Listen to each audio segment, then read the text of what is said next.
సంపూర్ణంగా ఇందిరమ్మ ప్రభుత్వం అర్థం చేసుకుంటుంది. అయితే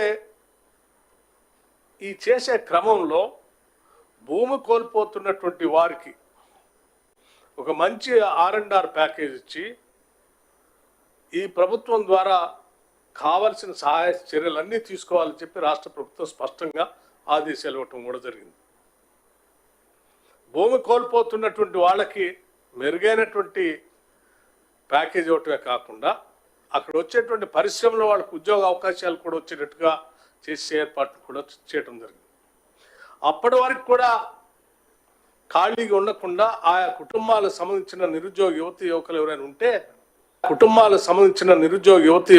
ఉంటే వాళ్ళందరికీ ప్రత్యేకంగా తర్ఫీదు ఇచ్చి ప్రత్యేక పరిశ్రమల్లో ఉద్యోగ అవకాశాలు కల్పించడం కోసం కూడా చర్యలు తీసుకోవడం కూడా జరిగింది. ఆల్రెడీ ఆ ప్రాసెస్ కూడా జరుగుతుంది. గతంలో ఎప్పుడు లేనట్టుగా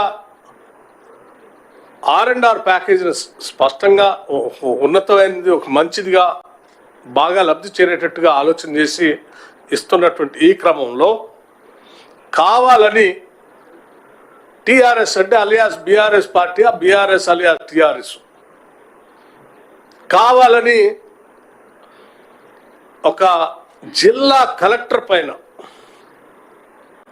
లేకపోతే అక్కడ ఉన్నటువంటి ఆర్డీఓ క్యాడర్ అధికారి పైన ఇంకా ఇతర అధికారుల పైన ఒక కుట్రపూరితంగా ప్రణాళికాబద్ధంగా ప్రజాభిప్రాయ సేకరణ జరిగేటువంటి క్రమంలో ఒక ముందుగా వేసుకున్నటువంటి ప్లాన్ ప్రకారం మీరు కొద్దిమంది అరాచక శక్తులను అక్కడ పెట్టి వాళ్ళని అమాయకులైనటువంటి గిరిజనులను రెచ్చగొట్టి తద్వారా వాళ్ళు దాడి చేసేటట్టు ప్రక్రియను మీరు సృష్టించి ఈ ప్రభుత్వం ఏదో తప్పు చేస్తున్నట్టుగా ఒక భ్రమలు కల్పించడం కోసం చేసే ప్రక్రియ తీవ్రంగా ఖండిస్తూ ఉన్నాను. నేను కాదంటలేదు, ఎవరైనా భూములు కోల్పోతున్నటువంటి వాళ్ళకి ప్యాకేజ్ కోసం ఆలోచన చేయాలన్నప్పుడు దానికి ఉన్నటువంటి ఫోరమ్స్ అన్ని రకరకాలైనటువంటి వ్యవస్థలు ఉన్నాయి.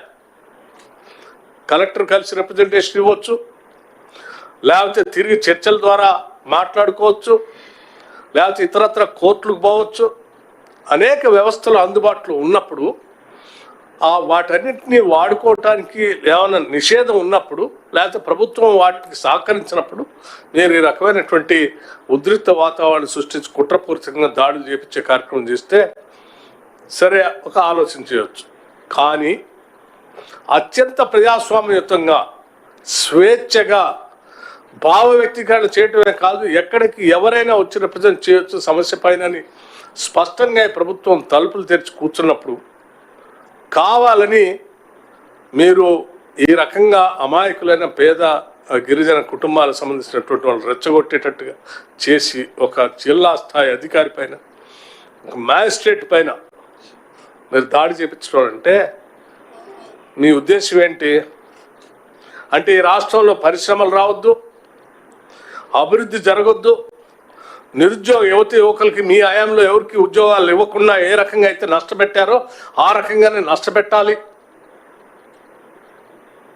అనేటువంటి ఒక దుర్మార్గపు ఆలోచనతో ముందుకు పోవటం అనేది బాధ్యత కలిగినటువంటి ప్రతిపక్షంగా ఇది సరైనది కాదని నేను చాలా స్పష్టంగా చెప్పదలుచుకున్నాను. 10 ఏళ్ళు పరిపాలన చేసినటువంటి మీరు మల్లన్న సార్ దగ్గర భూసేకరణ చేశారే, అనేక ప్రాజెక్టుల దగ్గర భూసేకరణ చేశారే. ఏనాడు కూడా మేము ప్రజాస్వామ్యయుతంగా గొంతెత్తి ప్రజల పక్షాన్ని మాట్లాడాం తప్ప ఎప్పుడు ఈ రకమైన దాడులు చేపించలేదు కదా. ఈ రకంగా లేకపోతే ఒకళ్ళు తలబాలు కొట్టో, లేకపోతే బట్టలు చింపటో, లేకపోతే ఇంకో రకంగా చేయటం, లేకపోతే ఇంకోళ్ళు రెచ్చగొట్టే కార్యక్రమాలు చేయలేదు కదా. న్యాయస్థానాలు ఆశ్రయించారు, యంత్రాంగం దృష్టి తీసుకొచ్చారు, పత్రికల ద్వారా ప్రజలకు తెలియజెప్పారు, ఉన్న వ్యవస్థలన్నింటినీ వాడి మేము దృష్టి తీసుకొచ్చాం. ఏనాడు ఇటువంటి దుర్మార్గ కార్యక్రమాలు చేయలేదే. ఎందుకు ఈరోజు మీరు ఇటువంటి దుర్మార్గ కార్యక్రమం చేస్తూ ఉన్నారు? ఒక కలెక్టర్ మీద దాడి చేపిస్తే ఇక ఏ జిల్లాలో కూడా ఎటువంటి పరిపాలన సంబంధమైనటువంటి కార్యక్రమాలు జరగకుండా భయభ్రాంతులు సృష్టిద్దామని అనుకుంటున్నారేమో చాలా స్పష్టంగా చెప్తా ఉన్నాం. ఈ ప్రభుత్వం అత్యంత ప్రజాస్వామ్యయుతంగా ఉంటుంది. అలాగే